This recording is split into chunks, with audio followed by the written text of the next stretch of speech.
used to work for a guy who drove trucks. We were young kids.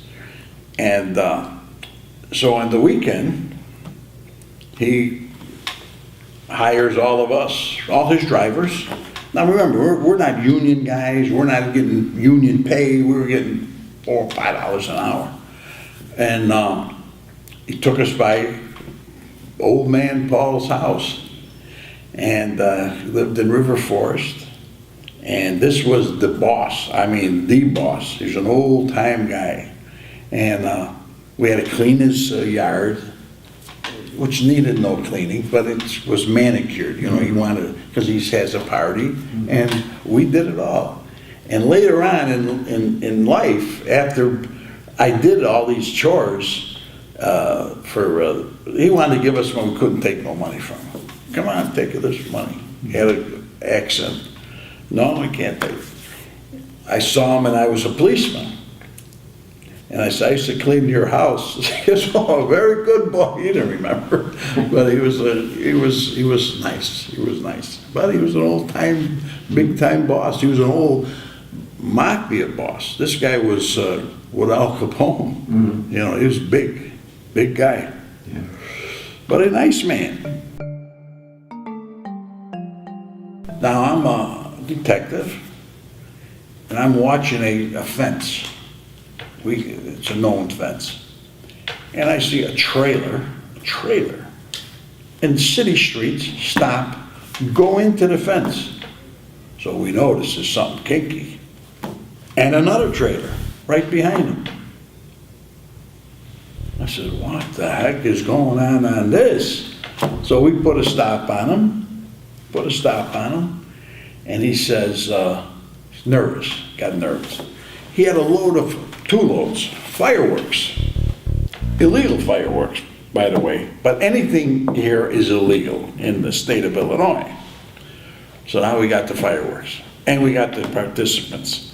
We bring the trailers, we put them in the lot at Area 6, which is Belmont Western, and we put the two guys, one in one interview room, one in the other.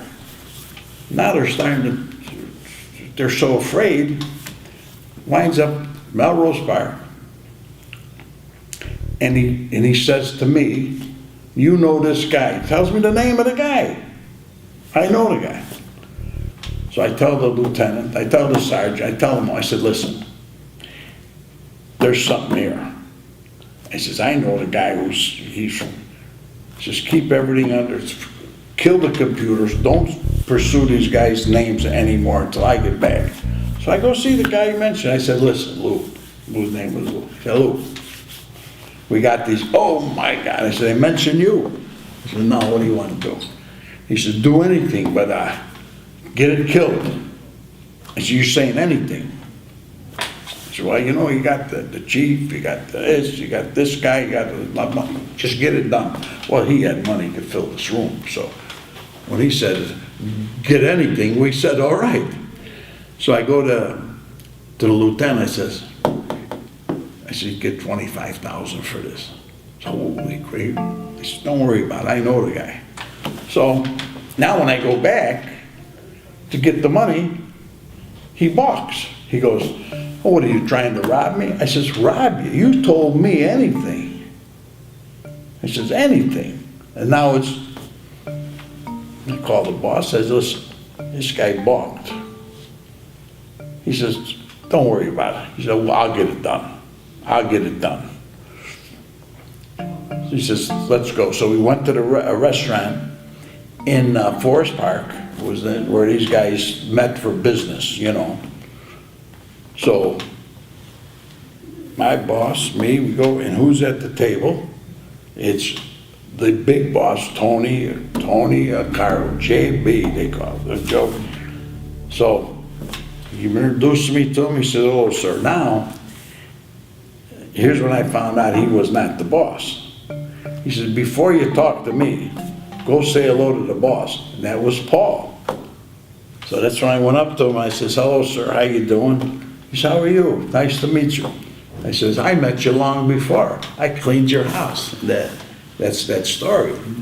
Oh, good boy. I'm a good boy now.